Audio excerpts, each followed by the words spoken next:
Chance to win a trip to the White House and meet President Trump is just one YouTube video away from happening. A Greensboro rapper launched a contest called the MAGA Challenge, and that contest has since gone viral.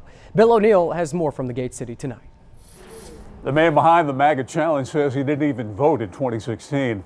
Now he's a huge supporter of the president, hoping to convince others to re-elect Mr. Trump in 2020. Don't put me in groups cause I'm my own man. I said I wasn't Democrat and lost a few friends. Bryson Gray says it all started with the hat. A giant MAGA hat he started wearing in response to Trump haters. So I said, I'm not going to be the friend of Trump hat, so I went and bought the biggest one. You know what I'm saying? To show people that I have the First Amendment right to express myself how I want to, so I'm going to do it. Gray says a TV camera captured him in the hat at a Trump rally in Fayetteville. Suddenly, he had 20,000 followers on Twitter. Next came the rap song honoring the president. And then it just went viral. I was telling everybody to make their own versions. And they did. Trump supporters from across the country started making their own rap tunes. We gotta defeat him cause it's 2020, your bust. Donnie T gets my vote, there's nothing more to discuss. MAGA ain't got no color. Oh no. I said, oh, MAGA ain't got no color.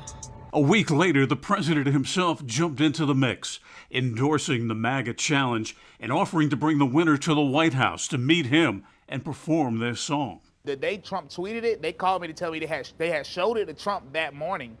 And they said they will continue going like contacting me back and forth to try to see who wins and everything. Gray says he's a proud supporter of the president's policies. Then, what policy? He had the First Step Act, which let thousands of people out of jail. 90% of them was black. Gray isn't the only African American in the triad speaking out on behalf of the president. For the folks on the left, it is about destroying our Constitution. And why do they want to destroy that Constitution? Because that Constitution is based on Judeo-Christian values.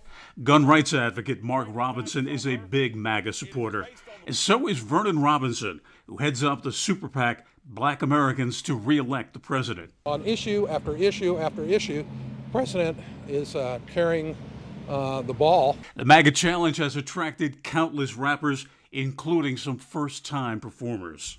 It is hilarious. When I see people that you can tell they have never tried to rap in their life, and they went out of their comfort zone just to join in on the fun to support the president, to me it's like, come on, like we having fun. So the people that's mad all the time, who do you really want to be with? The people that's having a party or the people that's sitting there angry at everything? Come on now. I said, oh, MAGA ain't got no color. Bryson Gray says he doesn't expect to win the MAGA Challenge, but does expect to be at the White House when President Trump announces the winner. In Greensboro, Bill O'Neill, WXII 12 News.